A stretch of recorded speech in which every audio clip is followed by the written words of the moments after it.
Hello there, Apple Bites. This is your Apple Bite written Rit Ralph talking to you straight from our show here, Apple Bites, where we take a bite out of the apple, share it with you, let you know how it tastes, all the good stuff. And of course, today we got Roman Tony and Charles W. Morgan. Hey, how's it going? There you go, Cold Kutter. Folks, it was a fun weekend this weekend. We just came back from the Brooklyn Indie Comic Show, which was on Saturday, and we actually had a lot of fun. If you go to the Instagram, you'll see how much fun we have because all those little snippets of interviews is there. What were you guys up to this weekend? Seeing family. So. Well, that's important. Seeing family is always important. I know Charles has been trying to get this book higher up on the funding there, because folks, we tell you all the time, people are trying to put their dreams out there. Come on, folks, help people out.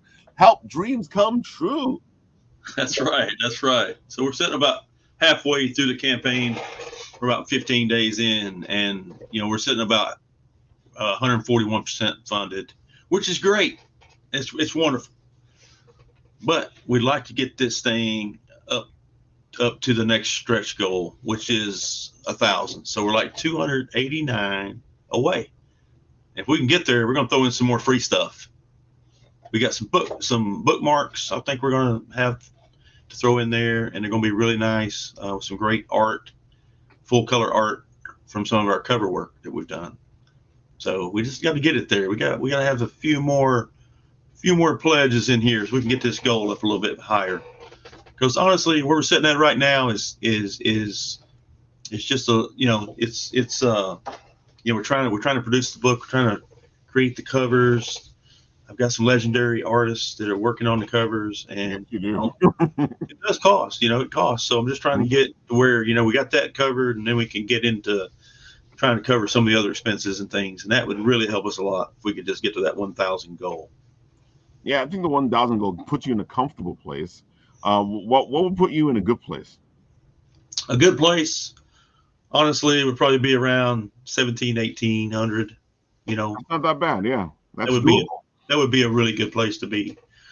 Especially, I think right now the way Kickstarters are a little bit down. It would be really where we need to be. So that would be a great spot to where we would have everything kind of covered, and then we'd be in a spot where our print run total could be a little larger, which helps us out ultimately, and we would actually add some more free stuff if we actually got to that goal. So probably at 1,500 we'd have another stretch goal with some more free stuff. Have you figured out what you're adding now? Because I know we were still discussing it when we kicked it off a couple of weeks ago. So I designed a bookmarker that is similar to the one. I just haven't printed it yet because obviously we hadn't reached our funding stretch goal yet. Exactly. But something like this right here. So this one was actually used to promote my Kickstarter. So this is just an example of how it would look. Mm-hmm. Two-sided, So it would be something along that line. I don't know if you could see it well or not, but you can see it well enough. Okay, well we can't read it, but we can see it. That's what we got planned right there. So for the next stretch goal, we're going to throw in some bookmarkers for everybody who pledges on a physical book or a physical piece of art, whatever it is, as long as it's a physical pledge. If it's of course, if it's a digital, and we're just going to email something, then it wouldn't be something for you. But if you pledge on a physical book or any kind of physical piece of art, you'll get that plus this sticker right here. Don't know if I showed this last time. I think it came in just a few. It came afterwards because you were still always great to have something shiny. These are the stickers that'll be for the stretch goal that we've already hit. So if you pledge right now, you get this.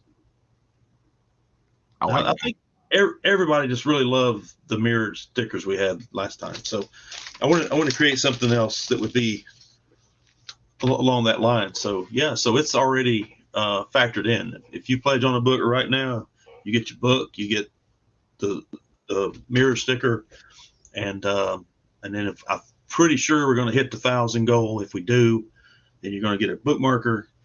So, and if obviously if we go any higher than that, if we hit around 1,500, I'll come up with something much better. So, something a little better. So let's say that they get you to 2,000. Then what are you going to do? 2,000. Well, I don't know. I'd have to come up with like a print, maybe. Something up the ante. Yeah.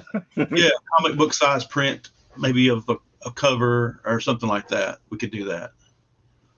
Because you always got to think ahead, because these Kickstarters sometimes they'll kick off. Yeah, so if it kicks off, we're gonna definitely have some stuff ready for it. So yeah, that's the thing. We can just get this thing moving, get the momentum moving back up. I think we're gonna hit some goals here. We're gonna give away some free stuff. So that's my goal is to get this book in as many hands as possible, because I want you to read it. Number one, it's a piece of literature. It is a comic book, right? A graphic novel, but it's a piece of literature that it's meant to be read. It's not just a collectible. These characters, I'm really trying to develop the characterization and the story so that it's something you want to come back to. And whatever you do, don't miss issue number 3. It's got action, man. It's action packed. So it's setting up for a big shocker too. So I've got some stuff planned for this book, and I hope you'll come around and be a part of it. Yeah, folks, you guys like a good detective story. That's what we got right here. And dude, just look at this beautiful art that he's lined up for you. You did a good job, like picking all these covers or deciding on these covers, because I know most of these are your covers. You doing them, right? Yeah. Most of these are my covers. The very first one at the top was Francesco Tomaselli. If you scroll on up, that's a guy who does. If you're going up a little further there, it's a guy who does work for Marvel and Image and Spawn. Oh, this one. Okay. Yeah, he actually had a Spawn cover last month. So yeah, that's part of the cover. It's kind of clipped right there, so it'll fit the space. But that's basically the cover. That's cover work by me there. And I gotta say, it looks like a classic detective novel cover. Yeah, so that's what I wanted to do. Have a classic style of art that looks, crime noir. The light and shadows, and then on the Francesco cover right there, I wanted something to be a little different, something that hits a little different, something that has a different feel to it.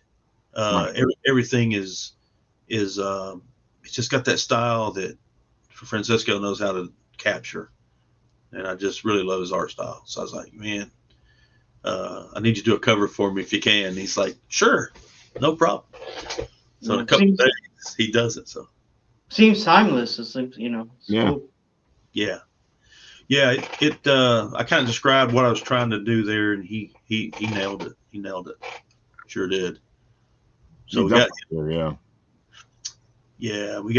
our normal team of guys. Jesse Higgy, colorist. He does our colors. Jason Meadows does our letters. So yeah, I'm excited about this book. I don't blame you. I feel like you upped your ante on issue 3 here. You can feel the excitement. You can feel the energy like building up. Well, thank you. I really have tried to up my ante, up my game. I'm a better storyteller in issue 3 than I was in issue 1. I mean, I'm learning. I'm getting better. I mean, I'm learning my craft. Here's a good question for you then. If you were redoing issue 1 now. Mm-hmm. What would you do different? Probably do some of the scenes a little differently. I might arrange my camera angles a little different.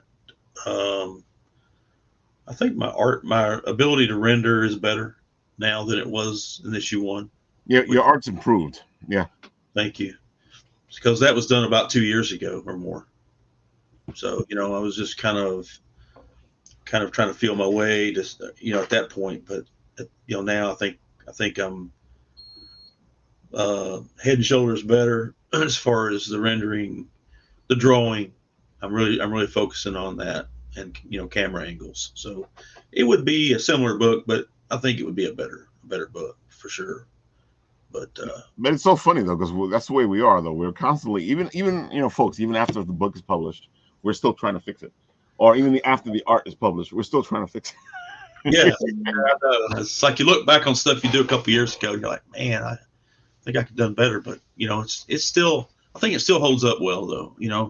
So I definitely recommend it. If you haven't picked up number one, get number one, get number two, because it's on this campaign, and get it for the story, and I think you'll enjoy it. I always love when there's a catch-up tier, because sometimes people they weren't there for the beginning.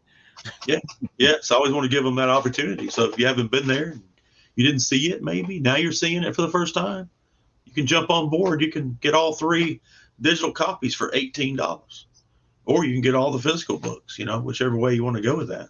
And I've got a tier that's like for studio cover A of number 1, number 2, number 3. I think that's it right there. Mm-hmm. That you're showing, so you can get that tier right there, and you can pick that up, and that'll give you all 3 issues.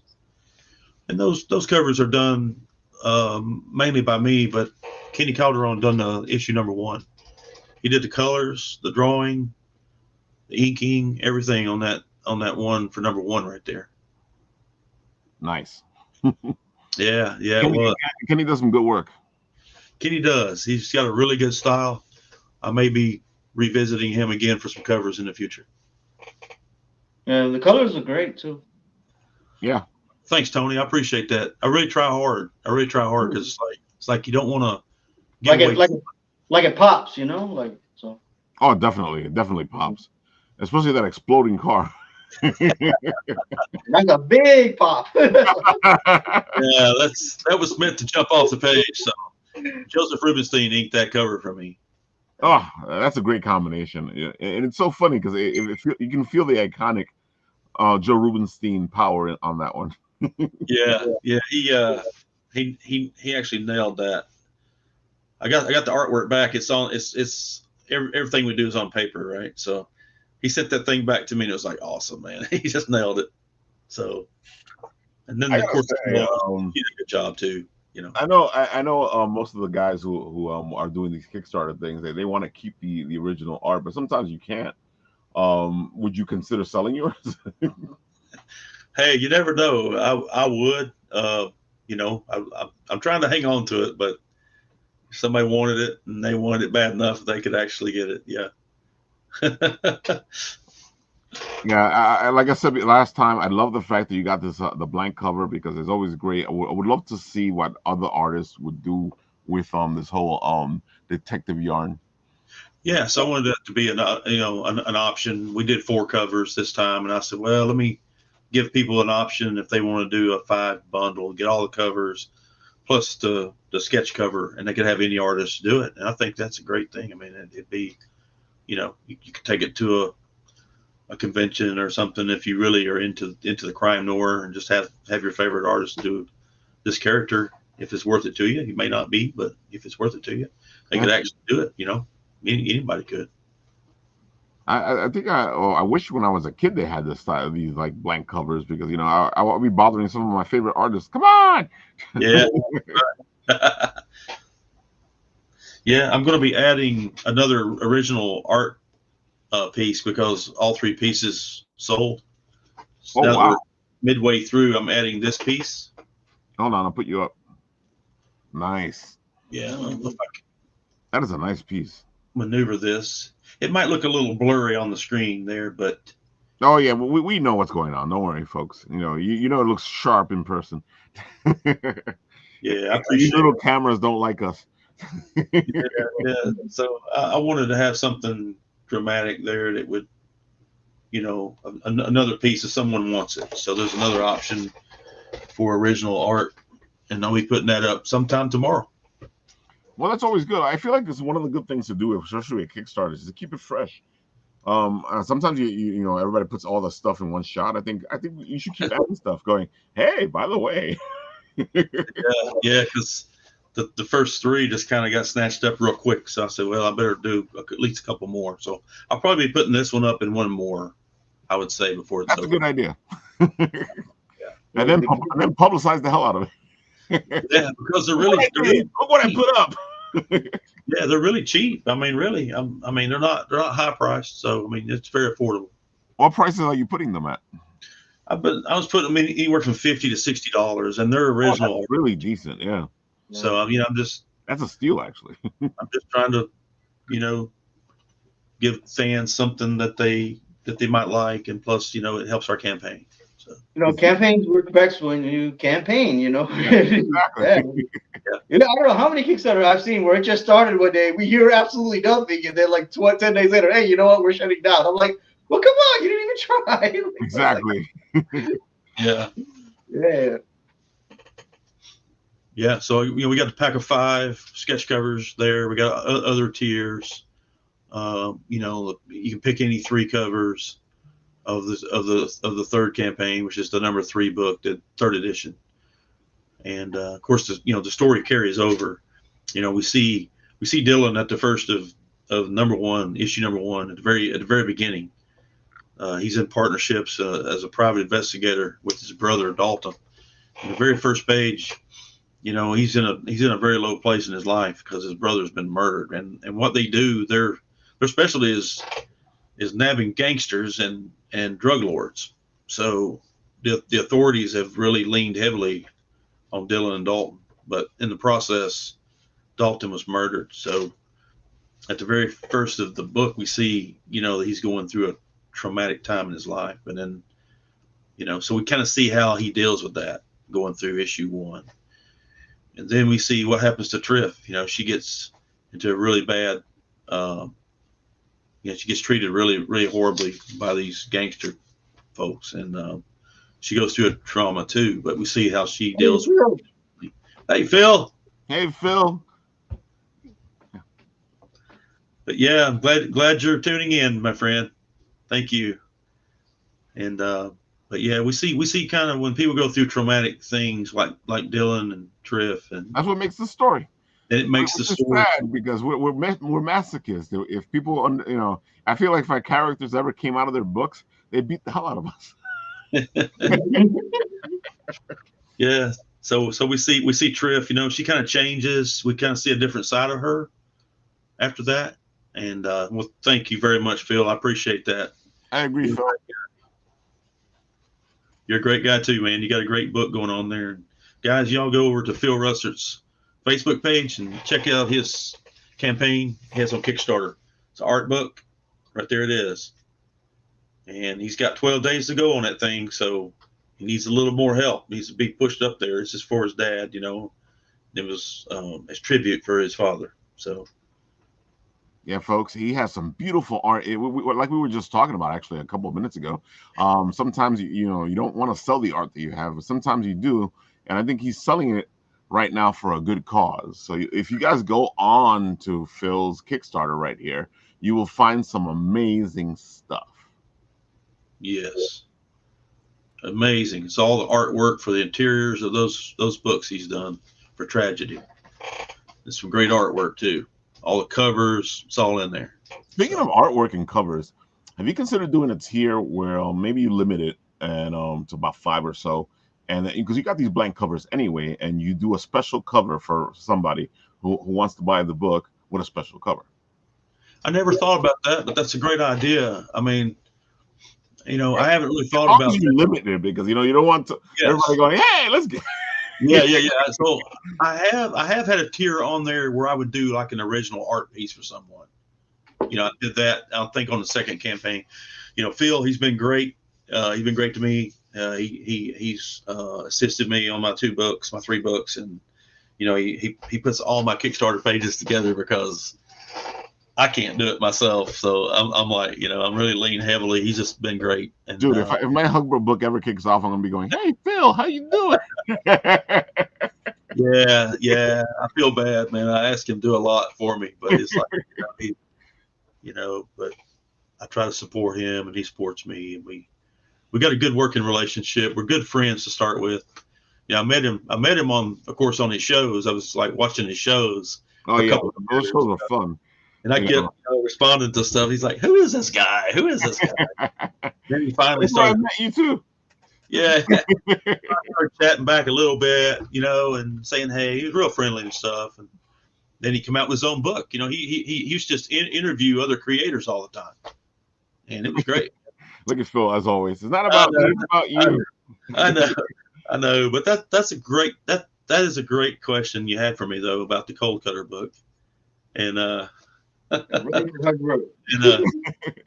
yeah, so someone I figure if who better to get a special cover from than the guy whose book it is. You know what I'm saying? And if you're a collector, then that would be like the ultimate collector's item, because then there's only one book that has that cover. Yeah, so if someone wants that, you could DM me and we could arrange that. So if you go to my Facebook, The Art of Charles W. Morgan on Facebook, and you could actually DM me with a message there, and we could actually work that out. So if you already have a sketch cover, which some people do, or if you're interested in buying one on the campaign, you could go there, select it, pledge, or you can just hit me up. We'll work something out. You don't even have to pledge on it. You could just hit me up. We could work something out on that, because it's not actually a tier on here. So, but yeah, I would love to do it. I've actually done one. It's here somewhere, and I have it. But I might have to dig for a minute to find it. So that's how it is usually, because we know our collection stuff is here somewhere. Yeah, so I turn around. Quick question: Do you do backer surveys at the end of the campaigns? Yes, sir. We do backer surveys. So as soon as it's over with, we'll send a survey out, and we'll get all your information and everything, and you just answer the email. I'll do a few updates, and then and actually, this book is done. We're not telling anybody this is a project that we got to go do once we fund the money. No, this book's ready to go. The only reason I bring it up is just because that might be like another option if you want to ask people if they want to sketch or this or that. That might be another option. But then again, maybe everybody will say yes, you want to sketch. I don't know. Well, hey, if they do, I'll just do that all the time. It might delay the next book by about 6 months. It would, yeah. It definitely would. That's why. But yeah, so I did one. I did a sketch cover of a Dylan sketch on the front of it, and I've got it floating around here somewhere. But yeah, it's actually something I would like to do, and if somebody wants it, of course we'll do it. Yeah. Definitely. So you have it, folks. Go. Come on, go support. Get. So this book, if you go along the storyline of the story, I'll pick up again for a few minutes. But Triff actually went through some traumas in issue number 1, and it goes into issue number 2, and she makes a physical change that is pretty remarkable. And then we find out another side of Triff in issue number 2 that we didn't know about her past. I gotta say, as you read the book, you start feeling that the character actually changes as the book goes on. And she starts off one way, and by my second book, and I'm guessing by the third book, she's a whole different person. By the third book, we're going to be expounding on that some more, and we'll see her growth as we'll find out more about her past. We'll find out more about some skills that she has that are just unique to her. I think that's great. Yeah. I won't name things, but I won't name things because people get angry. But I know some narratives where every character is exactly who you think they are once you meet them, and they pretty much remain that way throughout the entire thing. Yeah. Like, could you throw me for a loop? Please. I appreciate it. Thank you, buddy. But yeah, this book is. That's good. So it's good what you're doing. Yeah. So that's exactly the conversation that I had when I told Phil for the first time of what I was going to do with Triff, and he was like, "Huh?" Now I'm explaining a little bit more to him, and he's like, "Okay." So yeah, it makes sense. You want to see growth in your characters. I think one of the things that bothers me the most about the industry itself is people are so scared to change their characters into anything else because then they feel like they're going to lose that audience. I'm like, it's like watching TV shows. I hate the way, especially TV shows, they give you characters, and then they'll play into the stereotypes of the characters, and then the stupid character gets stupider, the smart character Mhm. gets smarter. But they never grow. They never become anything else. Yeah, so we're going to see that in this book. We're going to see from issue 1. We see how it opens up, the way she is. Everybody's Right. thinking, oh, this is the stereotypical female. Okay, classic stereotypical female. So by the end of the book, you're like, you don't really know anything really. You just know that some things, bad things, are happening to her. Then by issue 2, you see a change in her, and you're like, whoa. And then you learn some things in her background, and then some more things happen to her at the end of issue 2, which issue 3 picks up. And then we see how Dylan handles things. We see how she handles things. They're a little different. But I think everybody handles Even different. Dylan's changing as the story progresses. Yeah. You feel like he's one way in the beginning, but then by the third book, you already got this. Okay, wait. So what's going on here? Because even Dylan's changing. Yeah, he's changing too. We're seeing more of a side of him that we didn't know. And there's actually a backstory. Because when we pick up at number 1, it's like a lot of this stuff has already taken place, and we're just like coming in the middle of it. It's like what happened? What's going on with this guy? He's standing here. He's in bad shape. He's down and out. He's lost his brother. He's just kind of mumbling to himself. And then all heck breaks loose.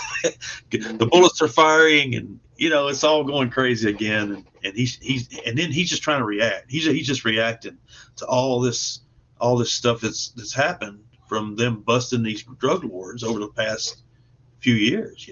And it takes place, of course, in Manhattan, in modern day Manhattan. So.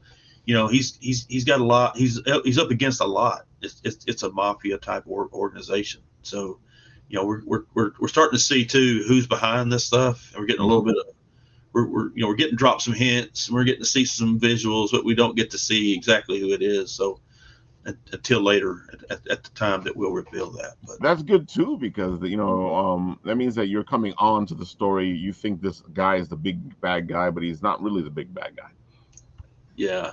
So, I'm trying to set it up to where, it's just going to be a great read. I really want you to read it. I want you to get this book and read it and follow it.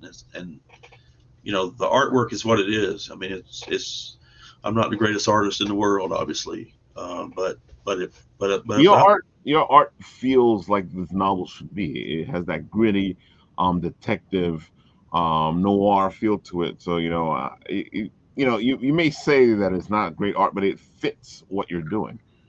Thank you so much. I appreciate that. That's what I'm really, really striving for, is to have the feel of the art go along with the story, and just make everything match up to what we're trying to do. I mean, everything we've seen today looks great. Like they said, we're our own harshest critic. Like they say. So. Yeah. That's right. We are, and it's kind of why we get better, I guess. So we try to look at what we've done, and we know where we're going, falling short at, and then we're trying to visualize something and put it on paper. So I'm not always able to put on paper what I really want to visualize yet. So but we're definitely made some improvements though, between issue 1 and 3. I'm able to visualize more. I'm able to do a whole lot more stuff I couldn't do before, which is good because it's going along with the story. There's more happening in issue 3, so I'm grown as an artist. Yeah. But even as an artist, like if you can't exactly convey what you want, you find ways to do it anyway. You find ways to work around it. It's part of the process. Right. Writing is the same way as well. Yeah. Like you find ways to do it, and then eventually, you'll improve. And that's right. So everybody's got a weakness somewhere, So you just work around. Right. I try to play to my strengths. In other words, so wherever I'm strongest at, I try to play to that more. And then, of course, I'm still trying to tell a story. So, I'm just growing. And of course, this guy right here, the legend Joe Rubenstein, that's on the page here. Mm-hmm. He taught me so much. Without him in my corner, obviously his instruction and his help, I mean, I wouldn't be where I'm at right now. Mm-hmm. So I just try to listen to him, and he's taught me a lot. Mm-hmm. And he's done 3 covers for me. Wow. Books, so yeah, he's been a big help. He's a great guy, a great artist, man. What you were saying earlier about storytelling, I mean, I always look at it as like, when storytelling is at its best, it's like someone's holding your hand, they're taking you on a journey, and then if it's good, like you gain a bit of confidence that hey, you're putting this character through the ringer, these horrible things are happening, but you think it's going to get to good or bad, lives or die. You think it'll at least get into a satisfying, entertaining place. When storytelling is at its best. Yeah. So you never should be afraid to put your character through utter hell. You should never be afraid of that. Well, see, I write the story obviously first, and then I'm thinking in the back of my mind, oh, I hope I can draw this. So I just keep writing it because it's like a movie playing out in my mind. So I'm just writing all this stuff in there, and I'm like, well, if I have trouble with something, I'll take more time on it. so it's like a process, But I've been pretty pleased with how this thing's turned out. Issue 3, I took a little more time on it. I'm really trying to up my game because if you're gonna put your hard-earned dollars on this book, I want it to be the best I can do, the best I can be. You've done a great job. I like what you've put together. And folks, if you like a good detective story, this is the book for you to pick up. Thanks, man. I appreciate it. It's been a lifelong dream of mine, and I've really been working at this thing pretty hard for the last 3-4 years. It took about 1.5 years to put it together to get the first issue out because I was trying to do all the background work, trying to assemble a team, which Phil had a lot to do with that. He's just been great. He's kind of gave me tools that I really didn't have before, just helping me get hooked up on that. But yeah, so issue 1 came along, issue 2, now 3. So 3, I've took more time between issue 2 and 3. So I figure if I can get out another book in about 8 to 9 months, I feel like I'll be on schedule. So book 4 will be coming after this one. Now that's a reason. I gotta say, you pretty got a good schedule there because some people just can't even do that. It's tough. I mean, it takes a lot of dedication, a lot of hard work. It really does. I mean, and Phil here said, I can add a tier for you for a sketch cover with original art. All right. Sounds good there, Phil. Thank you. I appreciate it, buddy. Whatever you can do, that'd be wonderful if you can. Yeah, because I figure you put like unlimited to like 5 so that people can like want to get it, and that way, and then put a good price gauge on that. How much do you usually charge if you're doing a sketch for somebody? Well, you talking about like at a show or something like that? Yeah. Mm-hmm. A head sketch. I don't know. Maybe just doing a profile or something of like a Batman or something. Mm-hmm. Yeah, probably around 50, probably, and then it's pretty cheap. yeah, because I'm not gonna be. I don't have the name of some of these other artists. So if somebody wants something, I've got a good price for you, and I can. There you go. Yeah, it's a decent price. You can't get many artists to do $50. Yeah, and then like if you do like a full body, of course, it'd probably be more. It'd probably be 100, something like that. But that makes sense because especially I feel like the covers will probably be 100 because you're giving them a cover. Yeah, the covers would be about $100. Depending on what you want on it. If you just want a side view silhouette, that'd be about the fastest, easiest thing you could do. But if you want a smoking gun with him shooting it and everything with all the effects coming off of it, then that's another thing. It's a whole other thing. Yeah. If you want that Chappelle on that cover, that's gonna cost. That's too much for a convention, man. Don't ask. That's a commission. That's an online commission, not at a convention. Yeah, nobody has that kind of time at a convention. Yeah, come on, man. You gotta go to the next person. So sketches like this right here, Raph and Tony, they're actually one of a kind. So like when we put them on Kickstarter, it's a one of one. but I'll probably do some more that are fairly similar, but they'll be different. They'll be different from this. So, yeah, that'd be a good cover right there. Yeah, if somebody wanted that on their comic book, I could sure do it. It'd probably be more. It'd probably a little more than 100. I was gonna say, man, that looks like where it should be more than $100. Some really nice inks too. That's really cool. You're a good inker. Thank you, man. I appreciate it. That's some of that Joe Rubenstein stuff coming out.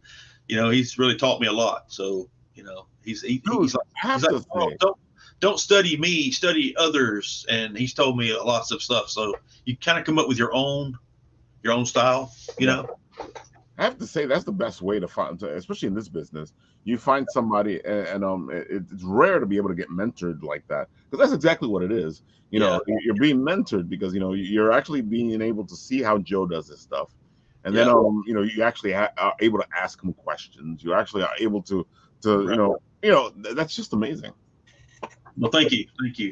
I always wanted to be an artist, so it's like I want to write my book. I want to actually do the art too. So it's like that's just who I am. I wouldn't want somebody else to do the interiors. That sounds bad, but like if I had a bunch of books, then I'd be like, hey, I need some help. I need to get some interior artists here because I couldn't do it at that point. We get you, because Madame Sorcière, she's over there doing the whole book by herself, and then her I love her line. Her line is, I can't even afford to pay myself. That's my line. I can't afford to pay myself. Yeah, because you're doing everything on the book, so there's no way you can pay yourself exactly what Well, no, tell people this is a passion project. People, these people are trying to get this book done. They're putting their blood, sweat, and tears in it. If I had to pay artists to do what I'm doing, I would have to have no less than probably $4,000, $5,000 just to do. And it'd probably be more than that actually, but I'm just saying on the low end, I'd have to have a $4,000, $5,000 Kickstarter just to break even. Just to pay the artist, just to break even. Yeah. So, and then it's like, well, I've got all those hours in, but it's my project. So if I could just get it funded and maybe do a little extra to help cover some of the expenses that I have to pay, then I'm good with that. I can still put the book out and you can get it in your hands, and I can put my name out there too, That's what I was always talking about. I think the last time for her last Kickstarter, she was just like, she made the goal a little higher because she can pay a little bit to herself. Yeah. That's kind of where I'm at. But I'm like, well, the way times are right now, it might be hard to do that. So I definitely would like to have more people involved in it. If you could get more backers, then that's more people. Yeah, the more backers you have. See, people think. I know this is what people are thinking out there. People are sitting out there going, "Oh, they're making money off of these Kickstarter." No. And I told you all the time, folks. Nobody's thinking, "Oh, I made a profit." No, they're thinking, "How can I put this money into the book and get a better book?" Right. That's right. You just proved that. Yeah. I'm just trying to put a book out there, and like I say, I'm honored if somebody wants to pledge and would actually want something that I do. It's my creation and stuff. So, I'm just using my God-given talents and just trying to hone them, So maybe we want to share our passion. Yeah, that's it. So, and I'm trying to do a decent job on the writing too. I'm not all about the art all the time. I do want to do a good job of writing. That's what one of the things I love. And like same thing with Matta, you guys are able to do the art and the writing. I'm always a little jealous because I know if I was an artist, I'd be pulling. First I'd be dead because I would work myself to the. But I'd be pushing stuff out there all the time. It's like, Ralph, take a break. No, it needs to go. Yeah, that's page 1 right there. I think Jason Meadows does a jam-up job on lettering. He really does. He's been lettering all my books. I think it's funny because it's another place where people don't pay attention. They think that all this stuff comes together. I don't know, magically. That for a long time I know people didn't pay attention to the letterers. They didn't pay attention to half the stuff that happens in the book. It's a team doing this, folks. Well, letterers have always been, well, if you're paying attention to what they're doing, it probably wasn't a good job. That's true. If it's done right, you're just reading a story and it's all going together, and you're not thinking about the lettering. But if it's done kind of wonky, you're like, man, what's this lettering all about?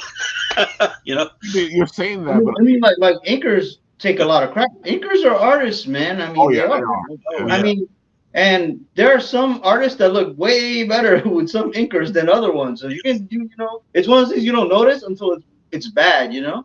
Right. And same with lettering. You don't notice it until you see some bad lettering. You're like, definitely. You notice it, you know? You're like, oh no.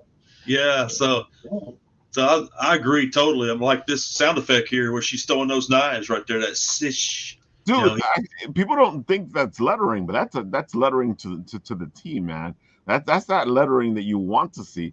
I love that lettering when it comes out. That name. What is it? Omniotopia. I can never say it. The omniotopia. I don't know. I think I said it right. Yeah, but that's yeah. So every now and then I'll get a little bit brave and I'll actually letter a sound effect, and you'll see it in my books. I do, and I say I'm doing this one, and I'll letter it in there, and I just think it's great. And then I black it in. And I go, maybe I should let Jason do that.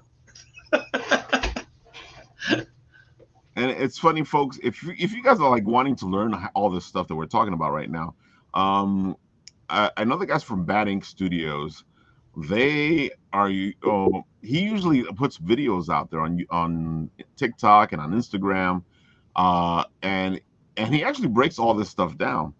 And you know, he's a good salesman because what he's trying to do is sell you his book interdimensional, but at the same time he's giving you all these lessons on stuff you can do. So if you guys want to learn a little bit more about what we're talking about here, go check out Bad Ink and his videos. You won't regret it. Yeah. Yeah. Because all this stuff we're talking about is really important to the comic book. Yeah. Like all of my art is on paper too. It's all traditional. So I don't do anything on computer.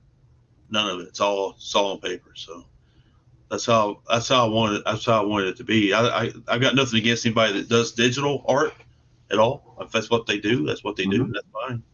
I just prefer to have the pages of art left when I'm done, you know. Then at some point, if it goes big, I'm sitting there holding those pages, and you know, something I can keep. If it don't go big, it's still something I can keep, you know. Exactly. But we're collectors. We want to keep all this stuff. Yeah, exactly. I'm a collector. I don't know where I'm gonna put all this stuff. I got books I'm printing and artwork. I don't know. I gotta say though, or like you guys were just talking about, you know, all these little letters and the clicks and the thuds and the sish. I feel like comics, you know, should have this stuff. I feel like some people go, no, I'm not gonna put that in my book. It looks, it cheapens it. I'm like, no, it's a comic book. I think it needs to be in there. I mean, it doesn't have to be, but I guess to me it does. That's why I put it in there. No, man. I was raised on Batman's 66. Oh, kabow! Right. Yeah, the Batman thing was really good, wasn't it? Love that. I mean, I've seen good things without it, and I've seen good things with it. So you know, it's a stylistic choice, you know. I mean, it is. So it's not. I don't think there's like one way to do. Oh no, definitely. I feel like certain things need to be a certain way, and other things need to be right. Yeah. But I just hate the people that go, and you know who I'm talking about. Yeah, there's always going to be some criticism, but that's fine. I got thick skin. I really do. If somebody says something, that's their opinion. I can definitely see somebody going, it's a detective novel. Why are you putting all these nouns in there for? Because it's mine. And it's modern day detective novel. I mean, just to be on this show, period, you got to have thick skin for this kind of stuff. Oh, you definitely do. There are days where you run into some people where, you know, you definitely have that thick skin, man, you know? Yeah. So that one got snatched up pretty quick when this Kickstarter launched. That's funny. I remember you saying when we were talking about these when the Kickstarter launched, and I was like, "Oh, thank you." Yeah, they didn't last long. I can feel the emotion. I mean, that's great, man. Yeah. Yeah, you're a great artist. I don't know what you're talking about. Thank you. I appreciate it, but there's so much more that I would like to be able to do. But that makes you an even better artist because you know that you want to improve. Yeah, so I hope book 4 will be better than 3, and then 5, and so on. So there's always a learning process. So yeah, that was the covers, and of course this is the team. That's me, and there's Joe Rubenstein. There's Jason Meadows. He's our letterer. Jesse Higa, the colorist, and there is Elena Vargas. She's colorist also on the one that Joe inked for me. So he says, I know this great colorist to be perfect for this cover. And I'm like, hey, okay, we'll use it then. So we really enjoyed the work of that one with the car. Looks like it's blowing up. She's done the colors. And that's my favorite cover. It just looks like it's just exploding. I've got the black and white stuff right. This would be interesting. Yeah, but see, like that's the page 1. See, so I got all these 11 by 17s of the whole entire issue right here. My favorite page. Amazing to see it like the way it used to be. Yeah. Nice. So I've got that cover somewhere here. Somewhere in his room, Charles W. Morgan has that cover. As he's looking for it, I will voice over this whole scene for you. Now Charles is panicking because he can't find it yet. And bam, there it is. There it is, folks. There it is. Oh my God, it looks even better. That's cool. Yeah.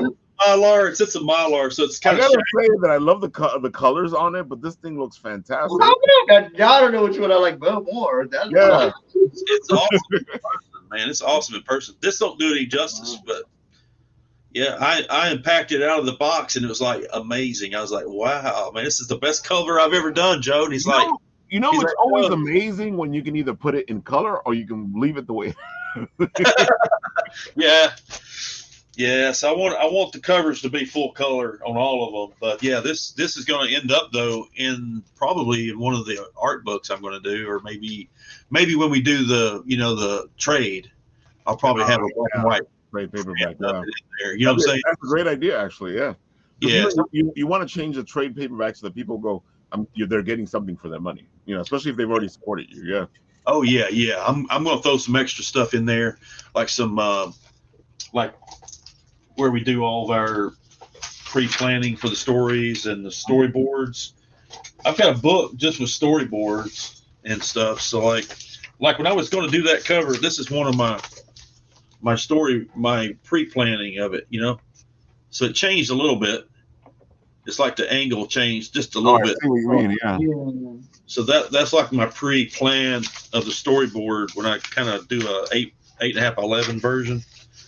And I do every cover like that, and I do all the pages, interior pages, and sequentials like that, because I want to make, like, there's the one for page 2 or 3, I can't remember which one where she throws the knives.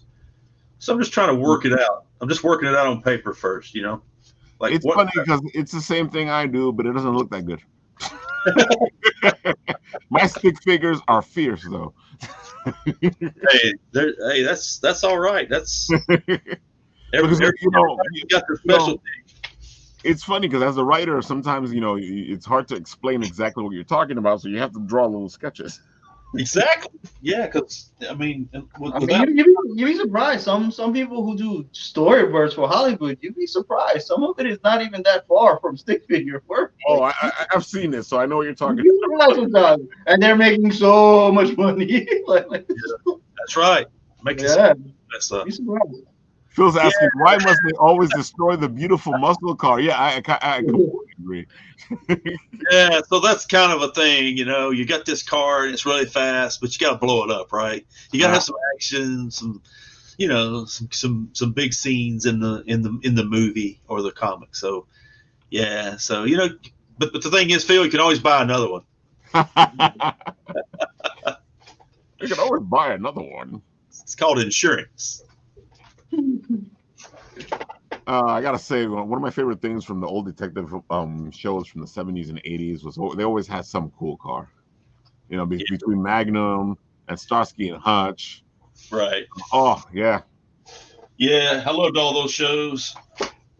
I do. And then of course you got the Fast Five series, the Fast series. You know, bells and Mopar. That's just car porn. Pretty much is, yeah. No, it's family porn now. So it's family car porn. Wait, I'm like, Dom, you're driving in outer space because I have family.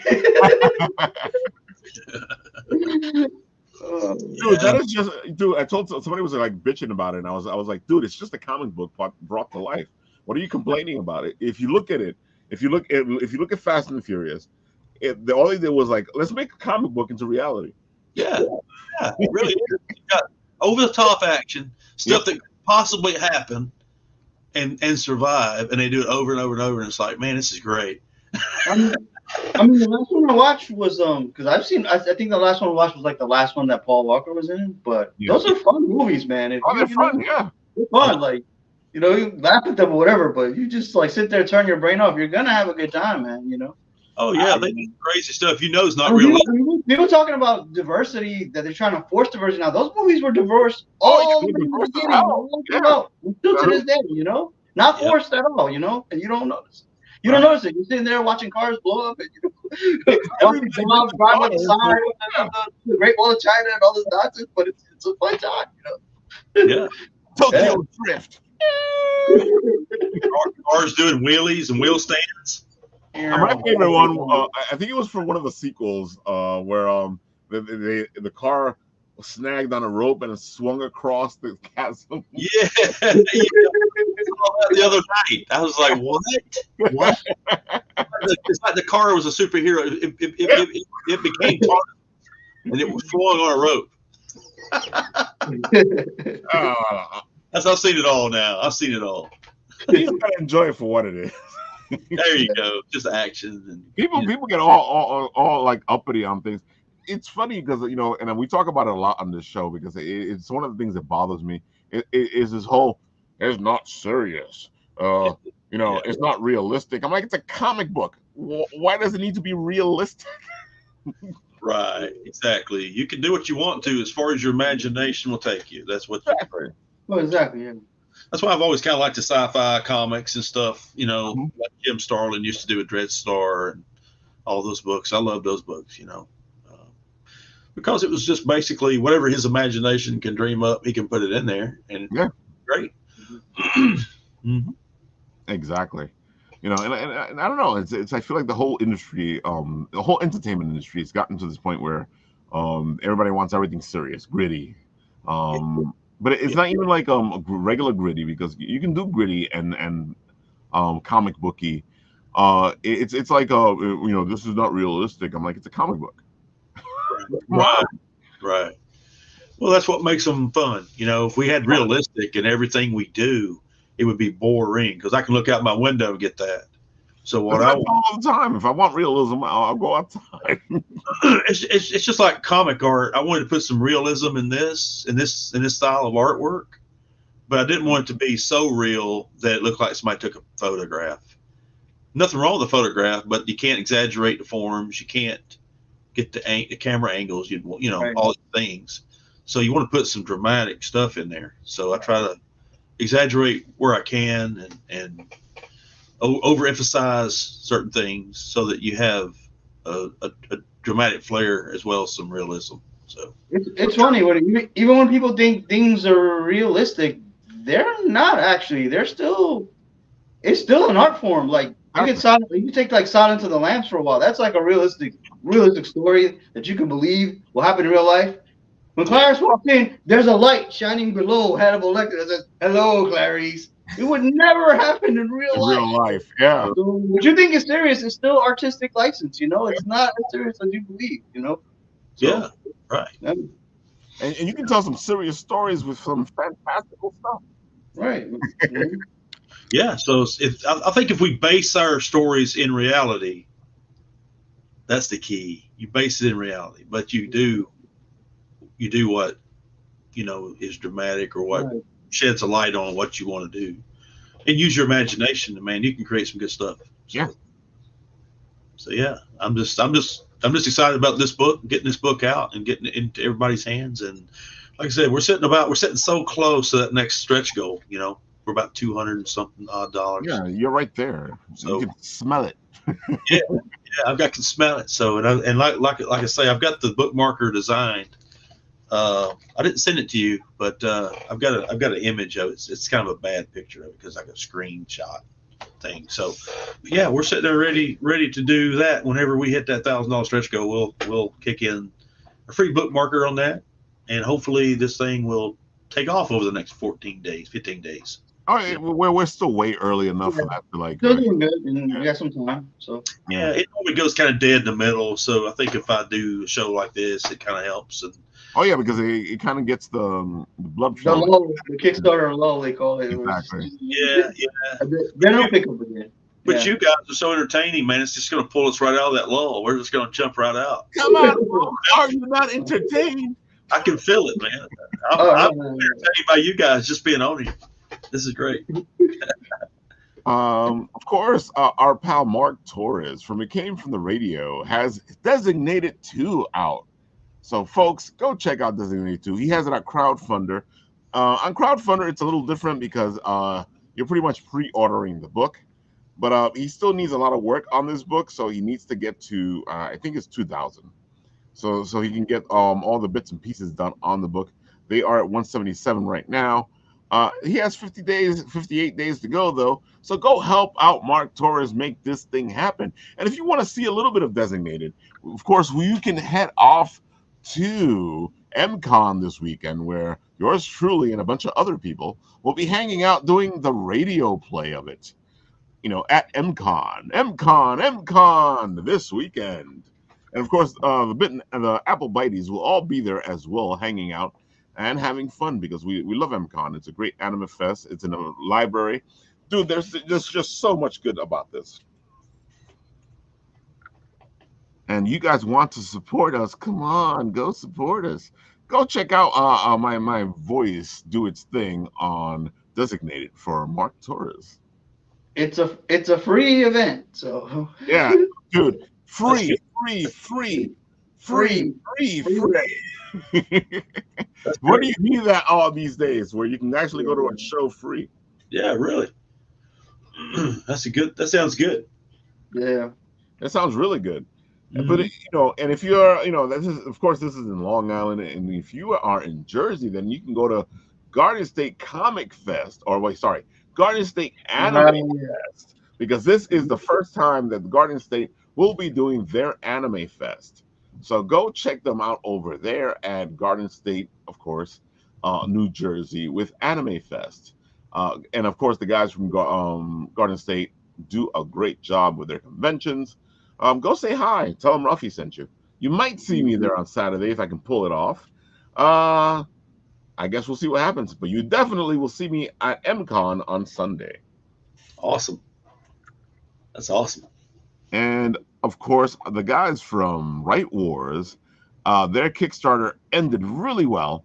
They are already on the wish list for Steam. So go save this on the wish list for Steam, because it actually helps out the project. And of course, it's going to be free anyway. So they'll just let you know when the game is ready to go. And of course, Right Wars is a great way to get your juices flowing, get yourself writing, get yourself going, and do a whole game with it where people put up their sentences. Then you vote on what's the best sentence. And then, you see a story evolve from there. And these guys are on Steam. Go put them on your wish list. Make this thing be on fire, folks. And of course, we showed it a little bit earlier, I should say. Phil Russert has his tragedy art book. This thing is huge. It's amazing. When I was on the kickoff for this thing, he was having trouble holding that thing up. Yeah, he was trying to show off the art, but it was like, oh, this is a classic art book. Those books we used to buy when we were younger. And this thing is just full of stuff. Like those big coffee table. Exactly. You don't see these anymore. It's a hardback book too. Oh yeah, exactly. It's hardcover. It's just one of those nice coffee table pieces. Yeah. Right. And of course, he also has a ton of original art on this Kickstarter that you can actually buy from the Kickstarter, and all this is helping him create his book Papa. You know, it is sad that his father died, but he still wants to get this book out there for his father, dedicated to his father. Right. And this Kickstarter here is what's going to help him do that. He's trying to get to at least 10,000, so that you know, it makes it easier to pay for the book. And folks, again, it's that thing we're talking about. Sometimes you're just trying to get the money made so you can complete the next book. Nobody's trying to make any money. Well, we are trying to make money. Well, nobody's making any money here. Right. Yeah. Oh man, I think that's everything. Yeah, that is everything. That's all the stuff I had up there. Okay. Of course, we got Cold Kutter. We'll share this and let's play the beautiful video, because you're the voice behind the Cold Kutter guy here. You might hear a familiar voice. Trying to survive in a world of urban crime is a task I would rather not have to deal with. As a private investigator, you make plenty of enemies along the way. After my brother Dalton was killed, I've come under attack, and to make matters worse, they're going after Triff, and I'll do whatever it takes to keep her safe. The crime syndicate has a head, and I have to find out his identity before it's too late.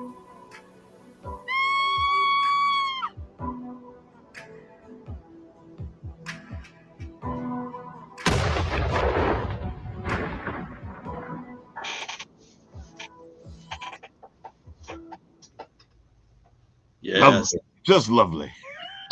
Yeah. Rob Powers, man, he did a great job on that right there. Yeah, Rob is like a jack of all trades. I'm amazed at all the stuff that Rob can do. Yeah, Rob does a lot for me. You know, he does the formatting of the pages for the book and everything. But we'll be at the Atlanta Comic Con this Sunday, April 21st. Nice. In Atlanta. So we'll be there from 10 to 5.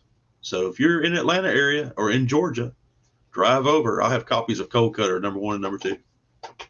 Dude, that's great. I like the fact that we are on the show. Your Kickstarter is going on right now. You better take a lot of Kickstarter stuff over there at the show and go, you can support us right now. Emotional items right here. There you go. Yep. I may even have a few pages of this original art too, there. I'll definitely have original art, but I'm talking about interior pages of this book coming up. I may have a few there. You should make a deal, man. Support the book, and get something. Buy a book, you can buy #2, and you can also buy the original art out of one of these pages. So you never know. I might can hook somebody up with that if they're interested. There you go, folks. There you have it. The fact that you can go see him in Atlanta, right? Atlanta, Georgia. On the 21st, 20th. Yeah, April 21st on Sunday. April 21st on Sunday, folks. There you go. Go check him out if you're down there. Say hi. Yeah, I'll be looking forward to it. I do remember now one thing that we forgot, and I'll put it up right now, and you can talk about it a little bit. Yeah, so I met this guy online. Actually, my first Kickstarter, he kind of messaged me. He said, "Hey, I'm a creator like you, and I've got my first book coming out." He said, "I'd like to support you. Maybe you can look at mine." I said, "Sure." So we kind of supported each other's campaigns. It kind of just helped give us a little boost, And after that, I started talking to him and stuff. And he's a young creator, and he's probably got 2 or 3 different titles that he puts out. One's Vengeance. And he's done some pretty good work in that book and stories and stuff. And he's just so energetic, and he's working to put these books out. He's probably got, there's one called Paladin, I think it is. Yeah, that's on the other screen. Yeah, it came out a few 6 or 8 months ago. There goes Paladin. Yeah, so he's put that out. He's kind of like, he's publishing other people's stuff too. So just check him out over at Original Geek. He's a great guy. He's a family man, works hard, and he's really trying to get this indie comic company of his off the ground. So if you get a chance, just check him out. There you have it, folks. A lot of beautiful things we showed you today, so you can go check it out. Of course, go check out Cold Kutter right now. Go support. Go Send the love, send the support. And right now, I know we're all kind of broke at the moment. So even if you don't have the money, well, there's a couple things you can do here. You can always support by donating $1. That helps out more than you think, because it gives the count up. It puts the count up on how many people are supporting, the supporter count, and it gives you $1. $1's money, folks. $1's money. And at the same time, you can always share, because sharing is caring, folks. And sometimes you may be able to share it to somebody who will actually support. There you go. Right. You share it, it kind of gives us some visibility. So if that's all you can do, hey, that'd be great. It all helps, folks. It all helps. Tony, anything we got? I'll see you at EmCon on Sunday. EmCon, Sunday. Wait, yeah. Well, right now it looks like Sunday. I think the radio play for Designated will be at 1:00 at the library on Sunday. So that's when we'll be doing the radio play for Designated. Of course, Designated 2 is out right now. Go check it out, folks.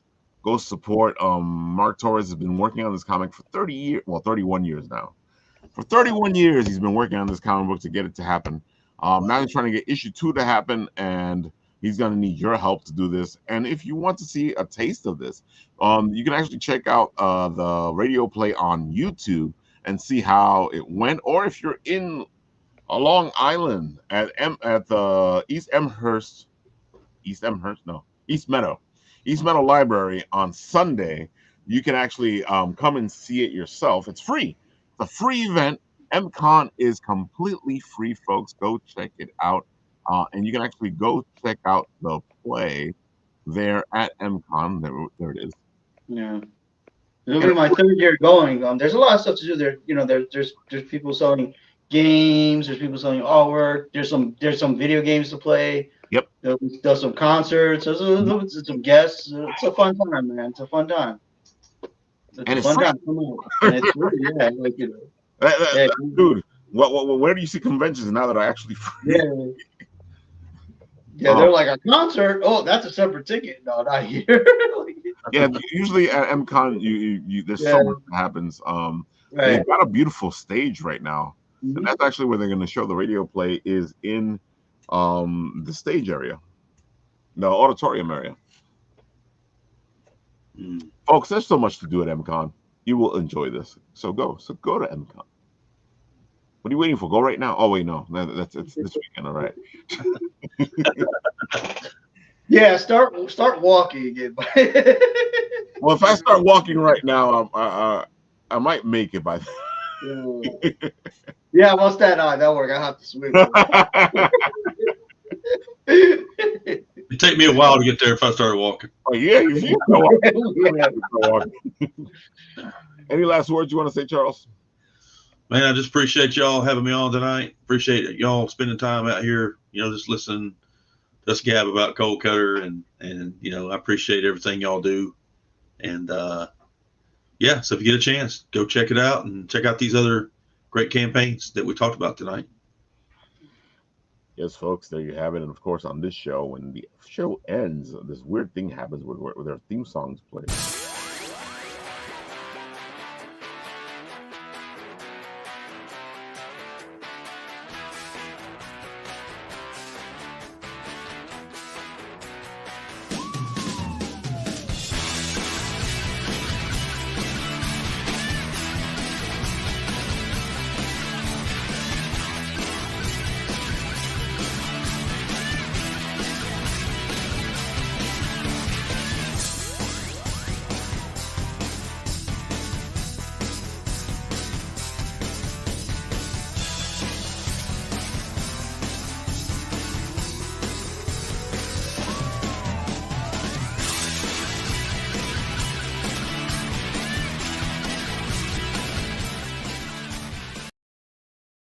Folks, what are you waiting for? Get out of here. You got homework.